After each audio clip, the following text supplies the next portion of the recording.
بڑی interesting development ہے اور اسی پہ ہم بات کریں گے. ہمارے ساتھ پروگرام کے پہلے سے ہمیں کامران یوسف صاحب موجود ہیں, سینئر صحافی ہیں, ماہر ہیں بین الاقوامی امور کے.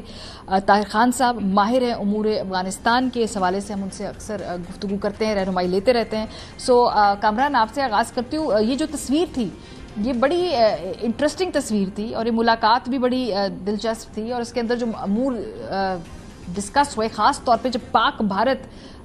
اسٹینڈ آف کے فوراً بعد یہ ہوئی ہے, جو تقریباً 48 گھنٹے کے بعد ہی اسحاق ڈار صاحب وہاں پر چلے گئے ہیں. سگنیفیکنس کیا ہے اس کی؟ واٹس یور ٹیک اوے اس ملاقات سے؟ آئی تھنک اس کی سگنیفیکنس بالکل اس کانٹیکسٹ میں, ایک تو ہمیں یہ بات یاد رکھنی چاہیے کہ پاکستان, افغانستان اور چین کا ایک ٹرائی لیٹرل فورم بھی ہے, یعنی کہ ایک سیف تکنیکی فورم ہے, اور اس کا آخری اجلاس مئی 2023 اسلام آباد میں ہی ہوا تھا. تو ایسا نہیں ہے کہ ان تینوں ممالک کے درمیان کوئی ارینجمنٹ نہیں ہے, لیکن اس میٹنگ کی سگنیفیکنس یہ ہے کہ مئی 2023 کے بعد, اور پھر ہم نے دیکھا کہ بیچ میں پاکستان اور افغانستان کے تعلقات اس قدر خراب ہوئے کہ بیان بازی بھی دیکھی اور پاکستان کو مجبوراً افغانستان کے اندر کارروائی بھی کرنا پڑی. لیکن یہ جو حالیہ ملاقات ہوئی ہے بیجنگ میں, ایک تو اسحاق ڈار صاحب بائیلیٹرل وزٹ پر وہاں پر جا رہے تھے, متقی صاحب بھی بیجنگ کا وزٹ کر رہے تھے, اور جو میری معلومات ہیں کہ یہ ملاقات پہلے سے طے شدہ نہیں تھی, اور جب متقی صاحب بھی وہاں پر پہنچے, اسحاق ڈار صاحب بھی پھر وہاں پر پہنچے, تو پھر یہ تمام جو فریقین ہیں انہوں نے فیصلہ کیا کہ کیوں نہ ایک غیر رسمی جو ہے وہ اجلاس اس کے حوالے سے ایک میٹنگ کر لی جائے, کیونکہ ٹرائلیٹرل فورم اپنی جگہ پہ موجود ہے بٹ یہ ایک انفارمل سیٹنگ تھی. اور پھر آپ نے ذکر کیا کہ آپٹکس بڑی میٹر کرتی ہیں. جو تصویر تھی وینگ ای کی, دونوں پاکستان جو افغانستان کے وزرائے خارجہ ہیں, وہ میسج اس میں آئی تھنک بڑا کلیئر تھا, کیونکہ اس سے پہلے آپ نے خود ذکر کیا کہ پاکستان اور بھارت کی کشیدگی کے بعد بھارت نے کوشش کی کہ افغان طالبان, جن کو ماضی میں وہ پاکستان کی پراکسی سمجھتے تھے, ان کے ساتھ ایک چینل آف کمیونیکیشن اوپن کریں. اور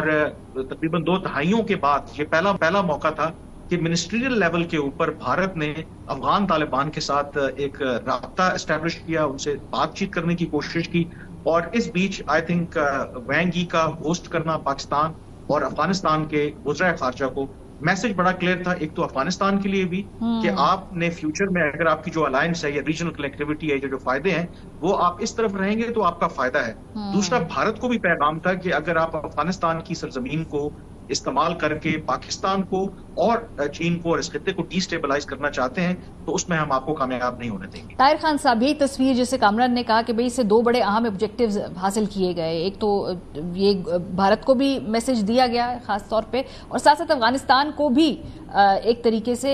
یہ سگنلنگ کی گئی کہ بھئی اس خطے میں اگر ریجنل سٹیبلٹی میں آپ ہمارے ساتھ ہوں گے تو آپ کے لیے زیادہ اس کے ثمرات ہوں گے. آپ اس تصویر کو کس طرح سے دیکھتے ہیں؟ اور یہ جو ملاقات ہے یہ اچانک ہو گئی, اچھی خوشگوار یہ سرپرائز تھا, ایک خوشگوار اکرنس تھی, لیکن اس کو آپ کیسے انٹرپریٹ کرتے ہیں؟ میری نظر میں ایک مفاہمت تھی جب اسحاق ڈار صاحب گئے تھے 19 اپریل کو کابل میں, اور وہاں پر ایک کیونکہ اسحاق ڈار صاحب نے جب پریس کانفرنس کی تھی آنے کے بعد, اس میں انہوں نے خود کہا تھا کہ افغانستان کی خواہش تھی کہ اسی طرح کے انفارمل, غیر رسمی, کیونکہ رسمی ہونا ہے ابھی ممکن ہے جون میں ہو کابل میں, یا اس سال کسی بھی اس میں ہو سکتی ہے, وہ طالبان کی خواہش ہے کہ وہ کابل میں ہو, اور اس سے ایگری کر گیا ہے پاکستان. وہ اہمیت اس لیے ہے کہ شاید افغانستان میں یہ سوچ ہے کہ جو پاکستان کے ساتھ معاملات پہ کچھ تھوڑی سی کشیدگی اور بد اعتمادی والا ماحول تھا, کیونکہ اس کو ختم کرنا چاہیے. چین کا جو رول ہے ثالثی تو میں نہیں کہوں گا, لیکن دونوں کو قریب لانے کا یہ 2017 سے شروع ہوا. اچھا, جب کابل میں ایک بہت بڑا ٹرک بم دھماکہ ہوا تھا, 150 تک لوگ اس میں مارے گئے تھے, 400 سے اوپر زخمی تھے جرمن ایمبیسی کے قریب. اور ماضی میں آپ کو یاد ہے کہ جب بھی کوئی ہوتا تھا تو بس پاکستان پہ ایک بلیم گیم ہر وقت ہوتا تھا, تو تلخی بہت بڑھ گئی تھی. تو چین کے وزیر خارجہ کابل گئے تھے, پھر یہاں آئے, یہ سے فریقی پھر بن گیا اور یہ چلتا رہا. تو اہمیت اس کی ہے کہ پاکستان اور افغانستان دونوں شاید اب اس میں ہے کہ جو تلخیاں ہوتی تھی, بلیم گیم, اس کو ختم کرنا چاہیے. اور چین کا رول اس لیے ہے کہ چین کو یہ معلوم ہے, جس طرح کے بیجنگ والے دورے میں ڈیسائیڈ ہوا ہے کہ جو سی پیک ہے اس کو افغانستان ایکسٹینڈ کیا جائے گا, پھر ایک اور جو ڈیولپمنٹ اہم ہوئی ہے جی کہ جو ازبکستان سے افغانستان کے راستے پاکستان کو جو ٹرین لائن ہے اس پہ اتفاق تو خیر پہلے سے ہے، لیکن چین نے اس کی بقول اسحاق ڈار کے فنڈنگ کا وعدہ کیا ہے، تو لہٰذا ان کی پولیٹیکل بھی سگنیفیکینس ہے اور اس کی اہمیت کنیکٹیویٹی کے اس سے بھی ہے، کیونکہ چین چاہتے ہیں کہ پاکستان افغانستان کے درمیان اگر کشیدگی نہ ہو تو چین کے جو آبجیکٹیوز ہے یعنی کنیکٹیویٹی کے اور اس طرح کے اقتصادی معاشی، تو میرے خیال میں کیونکہ تلخی کے ماحول میں تو یہ چیزیں نہیں ہو سکتی، تو میرے خیال میں اس کی اہمیت تصویر کی بھی ہے اور پاکستان افغانستان میں خود بھی احساس ہو گیا ہے کہ جو ہر وقت ایک دوسرے پہ بلیم گیم، اور کچھ پاکستان شاید تھوڑا سا مطمئن ہے اب افغان طالبان کی حکومت سے، اچھا ٹی ٹی پی کا مسئلہ نہیں حل ہوا، لیکن پاکستان جو کہتا ہے کہ افغان پی ٹی پی کے ساتھ مل کر پاکستان میں حملے کرتے ہیں، اور کافی سارے نام سامنے آئے تھے، پھر ان کو ہیرو بھی پیش کیا جاتا رہا، پھر وہاں جنازے ہوتے تھے، تو پاکستانیوں کو اب افغان طالبان نے جو حالیہ آنا جانا کافی زیادہ ہوا ہے، اس میں انہوں نے کہا کہ جو افغان جاتے تھے واپسی پہ ان کو گرفتار کیا گیا ہے، ان کو ڈالا گیا ہے، اور جس طرح وہ جنازے ہوتے تھے ان کا راستہ روکا ہے، علماء کو وہاں پر ایک وارننگ دی گئی ہے کہ اسی طرح اگر کوئی، کیونکہ یہ افغان طالبان کا فتویٰ جاری ہوا تھا۔ صحیح، یہ جو آپ کہہ رہے ہیں کہ پاکستان کو بھی تھوڑا سا اطمینان ہے، اسی بحث کو میں تھوڑا آگے لے کے جاتی ہوں کامران، یہ کہ جو میرے پاس سامنے اعلامیہ ہے نا، اس میں ایک بڑی انٹرسٹنگ آفر ہے، وہ کہ جی سی پیک کے اندر انکلوژن آفر کی گئی ہے افغانستان کو، اس کے علاوہ جو road and belt and road initiative ہے بی آر آئی، اس میں کہا گیا جی کہ آپ کولیبوریٹ کر سکتے ہیں، سو فائنلی وہ ٹریڈ کے ذریعے جو دوریاں تھیں ان کو قریب لانے کی کوشش بھی کی جا رہی ہے۔ ہم دیکھ رہے ہیں کہ آپ بھی دیکھ رہے ہوں گے سوشل میڈیا پہ بھی، انڈیا میں جو پیسز بھی چھپ رہے ہیں، دے ٹرائنگ ٹو وو افغانستان، اگر وہ چاہ رہے ہیں کہ افغانستان کے ساتھ ان کے جو تعلقات ہیں وہ قربت اختیار کریں، تو اس کانٹیکسٹ میں جب یہ آپ ٹریڈ انیشیٹو دیتے ہیں، اس کا کتنا امپیکٹ ہے؟ آئی تھنک جو چین کی حکمت عملی ہے، دیکھیں جب ابھی طاہر خان صاحب بات کر رہے تھے ٹی ٹی پی والا معاملہ، ڈونٹ فرگیٹ کہ چین کے بھی ان کے جو ای ٹی آئی ایم ہے، ایسٹ ترکستان اسلامک موومنٹ، وہ چین کے لیے اتنا ہی بڑا خطرہ ہے، ان سے اتنا ہی ان کو کنسرن ہے جتنا پاکستان کو ٹی ٹی پی سے ہے۔ فرق یہ ہے کہ یہاں پر چینی جو ڈپلومیٹس ہیں ان سے بھی بات ہوتی ہے، ان کی جو ڈپلومیسی ہے وہ تھوڑی ڈفرنٹ ہے، وہ افغان طالبان کے ساتھ بات چیت کر کے ان کو انسینٹیوز دے کر کے، آپ نے سی پیک کی بات کی، بیلٹ اینڈ روڈ انیشیٹو کی بات کی، وہ افغان طالبان کو یہ سمجھا رہے ہیں کہ دیکھیں آپ اگر ان دہشت گرد گروہوں کو اپنے یہاں پالیں گے تو آپ کے لیے مسائل ہوں گے، اگر آپ ہمارے ساتھ تعاون کریں گے، آپ کی معیشت کو ضرورت ہے انویسٹمنٹ کی، آپ کو پیسہ چاہیے میگا انفراسٹرکچر کے لیے، تو ہم آپ کی مدد کریں گے۔ تو جو چین کا ایک طریقہ کار ہے وہ بنیادی طور پر وہ ان کو انسینٹیوائز کر رہے ہیں، اور یہ بھی اس کا پرپز ہے، اور دوسرا اس کا جس طرح بھارت کی ابھی انٹری ہوئی ہے تو وہ بھی ان کو یہ بتانا چاہ رہے ہیں کہ پہلے ہی افغانستان بہت سے مسائل سے دوچار ہے، مختلف دہشت گرد تنظیمیں یہاں پر پنپ رہی ہیں، اور اگر آپ بھارت کے ساتھ مل کر کام کریں گے، اور بھارت کا ایجنڈا تو بڑا کلیئر ہے کہ وہ پہلے بھی استعمال کرتے رہے ہیں، وہ اس کو سبورسو ایکٹیویٹیز کے لیے استعمال کرنا چاہتے ہیں، اینڈ آئی ایم شیور کہ جو افغان طالبان ہیں وہ بڑے شروڈ ہیں اس حوالے سے، آئی ڈونٹ تھنک سو کہ وہ اس طرح وہ کام کریں گے، کیونکہ ان کو اچھی طرح سے پتہ ہے۔ تو جو انٹائر جو ایکسرسائز ہے چین کی، وہ بنیادی طور پر یہی ہے کہ آپ ہمارے ساتھ تعاون کریں، جو سیکیورٹی کے کنسرنز ہیں ان کو ایڈریس کریں، بدلے میں ہم آپ کو کیا کریں گے، آپ کے ملک کو اسٹیبلائز کریں گے، آپ کے یہاں انویسٹ کریں گے، اور یہی جو فارمولہ ہے انہوں نے پاکستان کو بھی بتایا کہ دیکھیں افغانستان سے ٹھیک ہے آپ نے ایک ہارڈ کور پالیسی بھی اپنائی، لیکن بات چیت کے ذریعے آہستہ آہستہ ہو سکتا ہے کہ پروگریس سلو ہو، جس طرح طاہر خان صاحب نے بات کی ہے، بالکل یہ بات درست ہے کہ ایک کام جو افغان طالبان نے اس دفعہ کیا ہے کہ کم از کم جو ان کے افغان شہری ٹی ٹی پی کے ساتھ مل کر یہ جو کاروائیاں کرتے تھے اس کے حوالے سے انہوں نے سالڈ سٹیپس بھی لیے ہیں اور ان کے خلاف کاروائی بھی کی ہے۔ انفیکٹ جو پہلگام حملے کے بعد ہم نے دیکھا کہ نارتھ وزیرستان سے 2-3 دن کے اندر کوئی 71 لوگوں کو پاکستان نے دہشت گردوں کو مارا، اور وہ افغانستان کی سائڈ سے آ رہے تھے، بیشتر اس میں افغان شہری تھے، اور میری اطلاع کے مطابق افغانستان میں جو لوگ اس تشکیل کو آرگنائز کروا رہے تھے ان کو گرفتار بھی کیا افغان طالبان نے۔ طاہر صاحب بس اس بحث کو سمیٹتے ہوئے اب چونکہ ہم یہ گفتگو کر رہے ہیں کہ تصویر بھی سامنے آ گئی، آگے ملاقاتیں بھی ہیں، یہ بی آر آئی اور سی پیک کے اندر انکلوژن جیسی آفر بھی ہیں، کیونکہ اب یہ خالی اب پاکستان اور افغانستان کا مسئلہ نہیں ہے، اس میں ایک طریقے سے بائی ایسوسیشن چین بھی فریق ہے۔ اب آپ کو لگتا ہے کہ جو یہ دونوں ممالک کے درمیان تعلقات ہیں کیونکہ کسی نئے موڑ پہ آئے ہیں، کیا کوئی یہ نئی اسٹریٹجی جو ہے یہ کارآمد ہو سکتی ہے جس میں اب ٹریڈ پارٹنرشپ؟ ہاں میرے خیال میں بالکل ہو سکتی ہے. ٹریڈ پارٹنرشپ تینوں کا تو مطلب ہے کہ وہ اس کی تو بہت بڑی اہمیت ہے, لیکن میں تھوڑا سا آپ کو بایوڈیٹل بتاتا ہوں کہ اسی پاکستان کا جو مالیاتی سال جولائی سے لے کر کے مارچ تک, جو ابھی تو خیر جون تک جاتا ہے, لیکن مارچ تک پاکستان کے افغانستان کو جو ایکسپورٹس ہے, برآمدات ہے, 33%, یہ آفیشیل فگر میں آپ کو بتا رہا ہوں, 33% اضافہ ہمارا ہوا ہے, اور اس طرف سے افغانستان سے پاکستان کو 16% ہوا ہے. یہ میں آپ کو اکنامک, اور ابھی چند دن پہلے پاکستان نے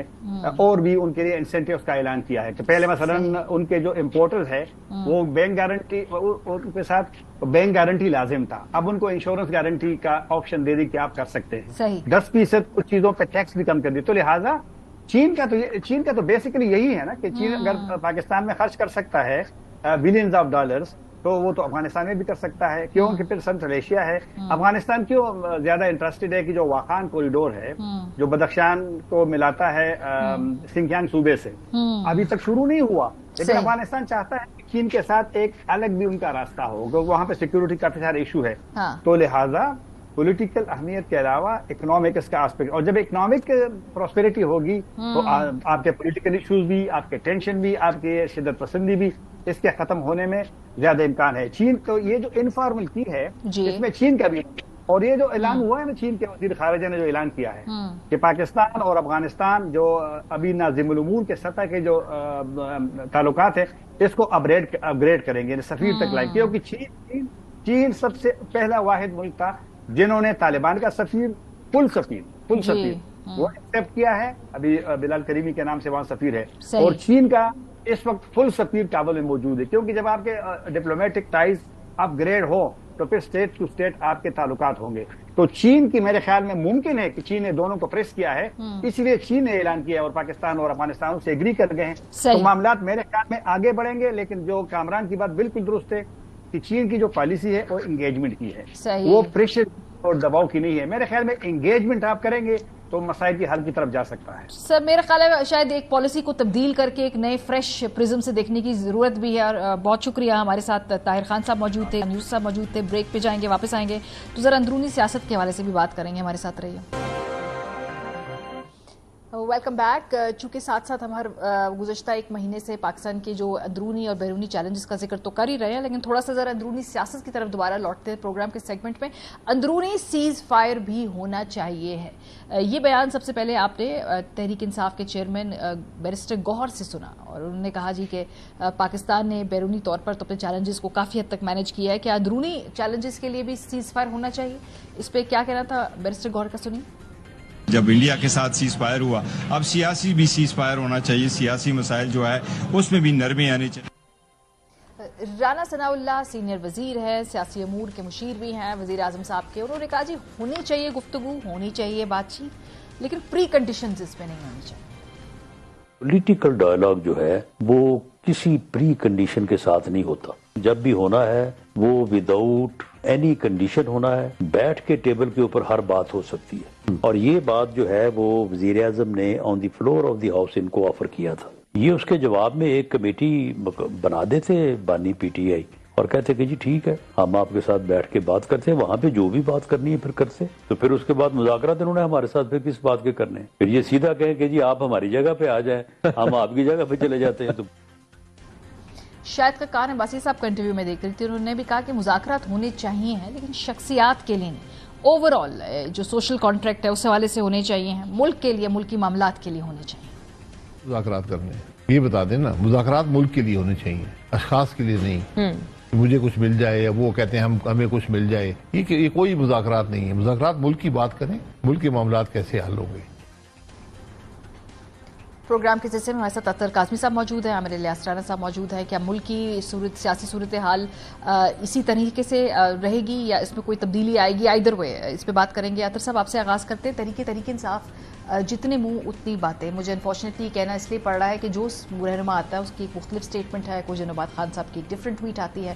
تو پہلے تو آپ کو ان کے موقف میں یکسوئی نظر آ رہی ہے؟ تحریک انصاف یہاں پہ سیاسی طور پہ آگے کس طرح بڑھنا چاہتی ہے؟ کچھ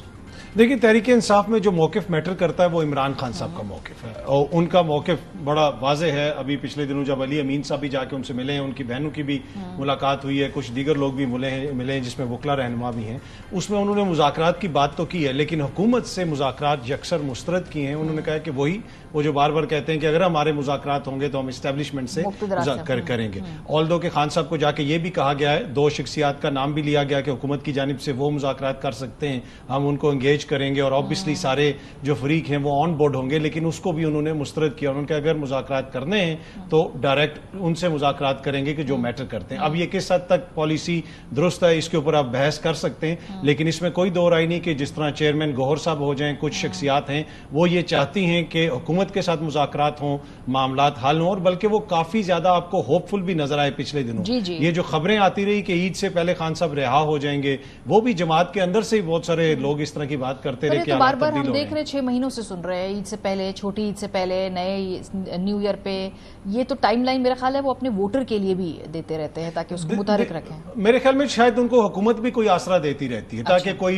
کوئی کسی قسم کی تحریک نہ چل سکے، اور جہاں بھی کوئی ایسا پیریڈ آتا ہے جہاں پہ حالات تھوڑے سے آپ کو ایسے لگتے ہیں کہ سیاسی طور پہ سیاست پیچھے چلی گئی ہے، اس موقع کو استعمال کرتے ہوئے نظام اور حکومت اپنے آپ کو مزید سیمنٹ کرتے ہیں کہیں تاکہ وہ مزید مضبوط ہو، چاہے وہ 26ویں آئینی ترمیم ہو یا کوئی اور معاملہ ہو، تو وہ ہے۔ اور اس میں میرے خیال میں حکومت کی جانب سے بھی ان کو تھوڑی امید دلائی جاتی ہے، اور پھر آخر میں ہوتا کچھ نہیں۔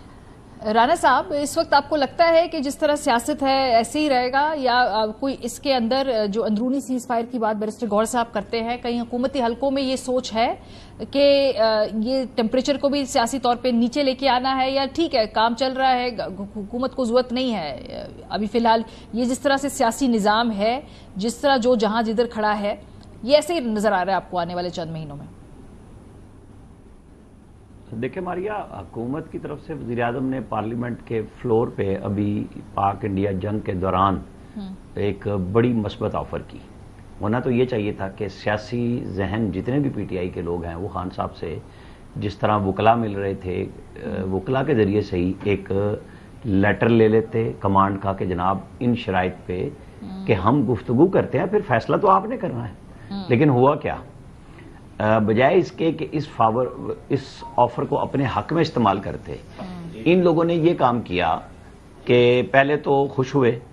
کہ ہاں جی، کیونکہ اسٹیبلشمنٹ کی طرف سے بھی ایک گفتگو موجود تھی۔ اچھا، اب اس گفتگو کو آپ اس طرح لیں، میں نہیں کہہ رہا کہ وہ اسٹیبلشمنٹ کی آفر تھی، میں نہیں کہہ رہا وہ پی ٹی آئی کے لوگوں کی آفر تھی، لیکن وہ دونوں کی باہم گفتگو تھی کہ آپ حکومت کے ان لوگوں کو جن کے ساتھ آپ سمجھتے ہیں کہ آپ ایزی ہیں، جیسے ایاز صادق ہیں، رانا ثناء اللہ ہیں، جو پولیٹیکل بات کرتے ہیں، اس طرح کے لوگوں کو لے کے، اور بیچ میں اسٹیبلشمنٹ بھی بیٹھے، کیونکہ اسٹیبلشمنٹ نے وعدے کر دیا تھا کہ ہماری کوئی حکومت سے کٹی تو نہیں ہوئی، آپ کی طرح کوئی لڑائی تو نہیں ہوئی کہ ہم دوسروں کے ساتھ بیٹھ جائیں اور ان کو چھوڑ دیں حکومت کو۔ بالکل ہی، وہ تو دونوں ایک ہے، جنگ بھی جیت لی ماشاءاللہ۔ میں نے تو وہ مناظر دیکھے ہیں پریزیڈنسی میں، فیلڈ مارشل آرمی چیف کے پرائم منسٹر کے ساتھ، پریزیڈنٹ کے ساتھ میں وہاں موجود تھا۔ بہت کچھ جو ہمیں دیکھا، ہم نے سنا، ہم نے اس کو رپورٹ بھی نہیں کیا ہوا، لیکن مجھے نہیں سمجھ آتی کہ جو لوگ دور کی کوڑیاں لے کے آتے ہیں، جیسے ایک رات ملاقات کرا دی گئی، میں نے اس دن وہ چڑیا 128 بھی تھی تو اس کے اوپر پوچھا تو رات 11:29 پہ میں نے ٹویٹ کیا کہ 6 کو کوئی ملاقات نہیں ہوئی، نہ کوئی وجہ تھی، نہ کوئی، وہ ہر طرف سے اطلاع آئی۔ ابھی میں نے پوچھا ہے آپ کے اس پروگرام کی ریکارڈ سے پہلے، میں نے ٹویٹ بھی کیا ہے کہ وہ کہہ رہے ہیں یہ فیک نیوز ہے، اور میں نے ان سے پوچھا ہے جن کے پاس نالج ہوتی ہے۔ ظاہر ہے میرے تو اپنے کوئی وہ نہیں ہے نا کہ میں ڈائریکٹ بٹن دباؤں گا تو انفارمیشن باہر آ جائے گی اے آئی والی، یہ براہ راست پوچھنے پہ ہی پتہ چلتا ہے۔ صحیح۔ تو اصل میں ہونا یہ چاہیے کہ پی ٹی آئی ایک اٹل سیاسی قوت ہے، ان کے سیاسی لوگوں کو خان صاحب کے ساتھ ڈائیلاگ کرنا چاہیے، یہ بعد میں ہوگا کسی کے ساتھ ڈائیلاگ، کہ خان صاحب کو قائل کریں کہ راستہ ہم نے آپ کا بنانا ہے، کیونکہ جو رسہ کشی تھی، جو چڑھائی تھی، جو اسلام آباد پہ چڑھائیاں کر کر کے تھک گئے تھے، وہ زیرو ہو چکی، اور آج وہ مٹیریل بالکل نہیں ہو رہی ان کی کسی قسم کی پریشر کی کوئی ٹیکس۔ صحیح۔ آج بنتی ہے سیاسی بات کہ سیاسی لوگوں کے ساتھ بیٹھ کے اپنے لیڈر کی ضمانت بھی کرائیں، آگے کیسز کے فیصلے ہوتے چلے جائیں گے. لیکن یہ جو ہر دفعہ ہوتا ہے نا کہ بات چیت کا اشارہ دے کے ایک دم کہہ دیا جاتا ہے کہ نہیں میں بیٹھا ہوں اور اسٹیبلشمنٹ مجھ سے بات کرے, تو جناب وہ نہیں کر رہی آپ کے ساتھ آ کے بات. ان کو کوئی کسی قسم کی فکر نہیں ہے اس سینس میں کہ ان کے اوپر کوئی ٹینشن آنی ہے یا کچھ ہے. وہ ٹھیک آہستہ آہستہ ملک کو ڈگر پہ لے کے آگے, تو انہیں کیا جلدی پڑی ہوئی بات کریں. اصل سیاسی قوتوں کا کام ہوتا ہے کہ ایک دوسرے سے ڈائیلاگ کر کے راستہ بنائیں. لیکن رانا صاحب وہ پھر تحریک انصاف والے کہتے ہیں جی کہ ان کے پاس اختیار نہیں ہے, تو پھر ہم کیوں ان سے بات کریں. وہ لگتا ہے کہ یہ اسٹال کر رہے ہیں یا اس وقت ٹائم بائی کر رہے ہیں یا سیاسی طور پہ الجھا رہے ہیں, یہ ان کی توجہ ہے. بڑی اچھی بات کہی. جب اس وقت کس نے الجھایا تھا, جب خان صاحب نے جنوری میں اجازت دی تھی کہ ڈائیلاگ کر لو, اور پھر کسی نے سمجھایا اوہو ٹرمپ آ رہا ہے, وہ ہو رہا ہے, تو تم مذاکرات کر رہے ہوگے تو تمہیں تو کوئی پوچھے گا نہیں. تو مذاکرات ابھی شروع ہی ہوئے تھے, بیچ میں چھوڑ کے بھاگ لیے. ٹھیک ہے, تو کیا ہوا, ٹرمپ صاحب نے کیا کیا, نہیں ہوا نا. پھر وہ جو لوگ یہ سارا سودا بیچ رہے تھے, ٹرمپ آئے گا اور یہ ہوئے گا اور وہ ہوئے گا, جیسے وہ 1 ارب آئے گی اور 2 ارب روپے اس کے منہ پہ مارے گی, وہ کام نہیں ہوا. تو اسی طرح ٹرمپ والا بھی نہیں ہوا. تو عقل اور ہوش کے ناخن سیاسی طور پہ لے لینے چاہیے کہ آپ کو کرنا کیا ہے. کہ آپ کہتے ہیں کہ جی حکومت کے پاس اختیار نہیں ہے, تو جن لوگوں کے پاس آپ گئے تھے, جن کو آپ سمجھتے ہیں کہ اختیار, تو انہوں نے مشورہ دیا نا کہ حکومت کو ساتھ بٹھاؤ, پھر ہم بات چیت کریں گے آپ سے. تو پھر ٹھیک ہے, پھر انتظار کرتے رہے. پھر تو یہی ہوگا نا کہ آپ پھر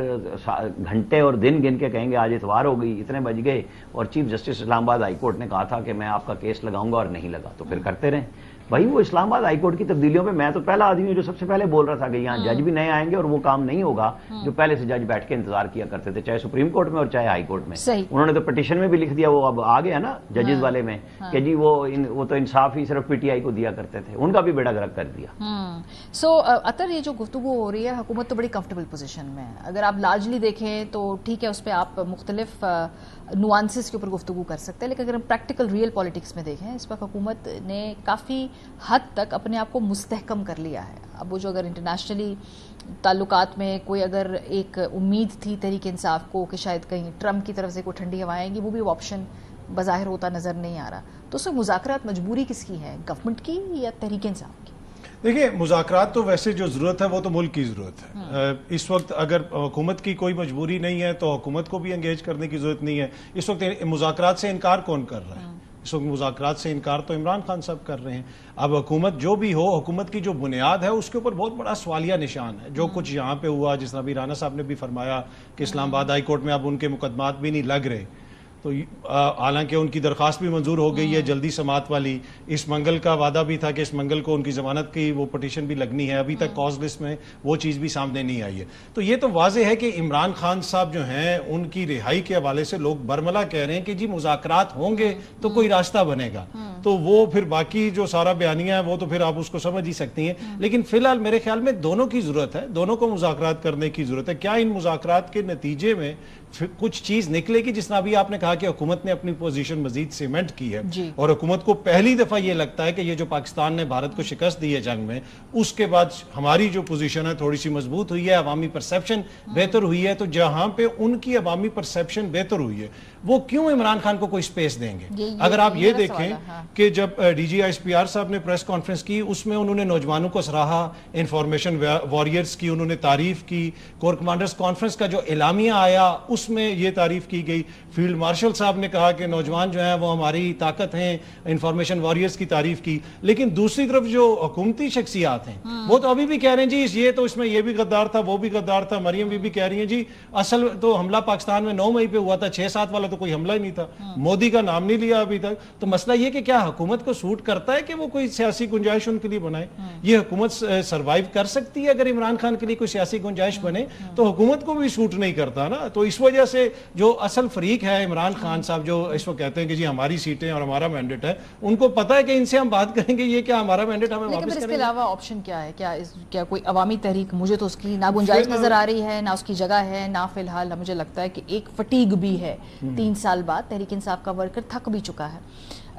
عوامی تحریک کی بھی اس وقت گنجائش نہیں ہے. اگر آپ قیادت کی بات کریں تو قیادت کے اندر یکسوئی نظر نہیں آتی ہے, بات چیت وہ سیاسی جماعتوں سے کرنا نہیں چاہتے خان صاحب. تو پھر سیاست میں آگے ان کے لیے آپشنز کیا ہیں؟ دیکھیں مجھے تو فی الحال ان کے آپشنز بڑے لمیٹڈ نظر آ رہے ہیں ٹو بی آنیسٹ. جس طرح نظام چل رہا ہے اس میں تو نہ عدالتوں سے مجھے لگتا ہے کہ اتنی جلدی کوئی, جس طرح کچھ دوست تو کہہ رہے تھے کہ عید تک وہ باہر آ جائیں گے, تو وہ ہوتا بھی نہیں. کل سے پھر ایک خبر آ رہی ہے, شاید رانا صاحب نے بھی ذکر کیا, جی کوئی آیا امریکہ سے اور ملاقات ہو گئی ہے. کوئی ایسی ملاقات نہیں ہوئی. 6 تاریخ کی وہ جو بریفنگ والی تھی وہ خبر بھی بالکل ایسی ہوا میں خبر تھی, کوئی ایسی کچھ نہیں ہوا. تو یہ ساری چیزیں اس طرح تو چلتی رہتی ہیں, لیکن آپ کب تک اس طرح چلائیں گے چیزوں کو؟ دیکھیں نا, ضرورت دونوں سائڈ کی. میں آپ کو بار بار کہہ رہا ہوں, دیکھ لیں سندھ میں کیا ہو رہا ہے. کہتے تھے جی سندھ میں تو کبھی ایسا احتجاج ہو ہی نہیں سکتا, کتنا دن روڈیں بند رہیں, کس کس کا ادھر گھروں کے اوپر حملے ہوئے. تو یہ جو پرسیپشن ہے نا کہ جی اسی طرح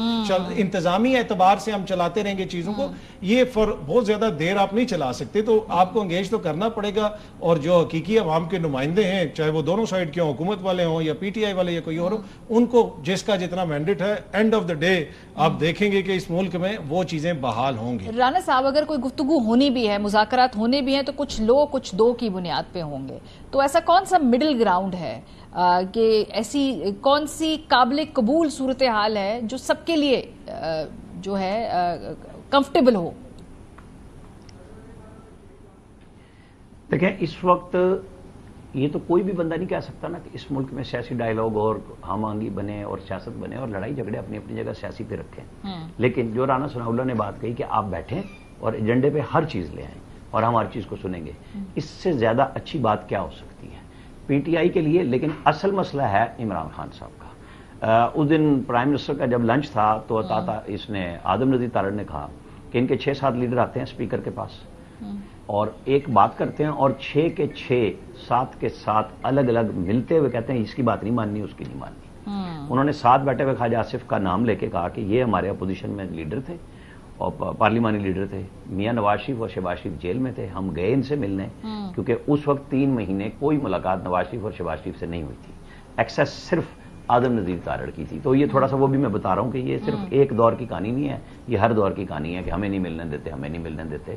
تو نواز شریف نے کہا کہ خواجہ آصف سے کہیں جو فیصلہ لینا ہو لے لیں, پوچھنے کی ضرورت نہیں ہے, آنے کی ضرورت نہیں ہے. تو عمران خان کے پاس کون سا ایسا قابل اعتماد آدمی ہے جس پہ وہ یہ ٹرسٹ کر کے کھڑے ہو جائیں؟ وہ یہاں مسئلہ اپنی لیڈرشپ پہ ٹرسٹ کا ہے. یہی ڈسٹرسٹ اوور آل دنیا بھر میں عمران خان صاحب کا بنا ہے کہ کون ان کا گارنٹر بنے کسی بھی چیز پہ. چلیں جی آپ انڈیجنس سیاست کرتے ہیں تو آپ نے ساری کرا لی, تو اب آپ نے کیا راستہ لینا ہے؟ کنفرنٹیشن آپ کر کے دیکھ لیں. ابھی کئی لوگ ان کے بہاف پہ دعوے کر رہے ہیں, پتہ نہیں اسلام آباد پہ پھر چڑھائی کرنی ہے, تو ہم اور آپ تو یہیں پہ بیٹھ کے کور ہی کریں گے نا اس کو کہ کتنی یکسوئی سے وہ پنجاب سے عالیہ حمزہ لے کے آئیں گی اور علی امین گنڈا پور لائیں گے. علی امین نے اس دن 2.5 گھنٹے ملاقات کی اور ان کے بھائی سے کسی نے رابطہ کیا تو انہوں نے کہا کہ کچھ نہ کچھ ہم کوشش کر رہے ہیں. حالانکہ وہ ایک تھی کہ شاید علی امین اس بات پہ راضی کر لیں عمران خان کو کہ آپ گورنمنٹ اور اسٹیبلشمنٹ کے نمائندوں کے ساتھ مشترکہ ملاقات کر لیں. یہ جتنے دن گزر رہے ہیں یہ عمران خان کو جو انفارمیشن دی جا رہی ہے, اب دیکھیں وہاں پہ مسئلہ کیا ہے, ان کی ہمشیرہ ریگولر ملتی ہیں اور ان کی وائف ملتی ہیں, اور جو لوگ نیگوشیٹر ہیں پی ٹی آئی کی طرف سے وہ کہتے ہیں ان دونوں نے ہمیں تو چکرا کے رکھ دیا ہے. ایک دفعہ خان صاحب ایک کی بات سنتے ہیں, دوسری دفعہ دوسرے کی سنتے ہیں اور ہم پاگل ہو گئے ہیں. کسی سے وعدہ کر کے آتے ہیں کہ اگلی دفعہ ہم یہ کمٹمنٹ لے کے آئیں گے, تو جب ہم وہاں جاتے ہیں تو وہ پہلی کمٹمنٹ سے واپس ہو چکے ہوتے ہیں. تو ہمارا ٹرسٹ بھی ختم ہو چکا ہوگا. یہ ڈسٹرسٹ جو آپ پارٹی کے ودن بنا ہوا ہے یہ عمران خان کے لیے ایک سیاسی المیہ ہے اور بنے گا. یہ جو کاظمی صاحب مینڈیٹ کی بات کرتے ہیں, تحریک انصاف کے حکومت کے پاس کیا مینڈیٹ ہے, کیا مینڈیٹ ہے, تو خان صاحب کے نمائندے جو اپوائنٹڈ ہیں ان کے پاس کتنا مینڈیٹ ہے کہ وہ ان کے بہاف پہ آ کے گفتگو کریں آگے سے؟ وہ اس دن تو انہوں نے یہ کہا کہ میں ادھر ہوں, جیل میں آ کے مجھ سے گفتگو کر لے جس نے کرنا ہے. تو اس میں تو بالکل کوئی دو رائے نہیں ہے کہ کچھ چیزوں کے جو بات کریں گے وہی کریں گے, جو گفتگو ہوگی انہی سے ہوگی. نہیں, اگر کچھ پوائنٹس وغیرہ وہ دے دیں اس پہ تو ہے. دیکھیں کہ سینئر قیادت ہے وہ انگیج بھی کرتی ہے, جس طرح علی امین صاحب ہیں وہ مختلف جا کے کرتے رہتے ہیں. اور اس دن بھی بالکل درست فرمایا رانا صاحب نے کہ وہ علی امین صاحب جیل میں عمران خان صاحب کو کنونس کرنے کی کوشش کرتے رہے, لیکن عمران خان صاحب کا موقف بڑا سخت تھا کہ انہوں نے کہا نہیں ان کے ساتھ بات نہیں ہوگی. تو مینڈیٹ اگر وہ ان کو دے دیں تو مینڈیٹ ان کے پاس ہے نا, ان کو مینڈیٹ دیا ہوا ہے کہ آپ اسٹیبلشمنٹ سے بات کریں. اور علی امین صاحب نے آ کے کہا تھا کہ میرے تو 80-90% معاملات حل بھی ہو گئے تھے, یاد ہے آپ نے ایک انٹرویو. لیکن جب وہ واپس آتے ہیں تو اس کے بعد سے وہ گفتگو تبدیل ہو چکی ہوتی ہے. یہ جو میں کہہ رہی ہوں کہ مینڈیٹ ان دا سینس کہ آپ جب جا کے وہاں سے کمٹمنٹس لیں, بات چیت کریں, واپس آئیں اور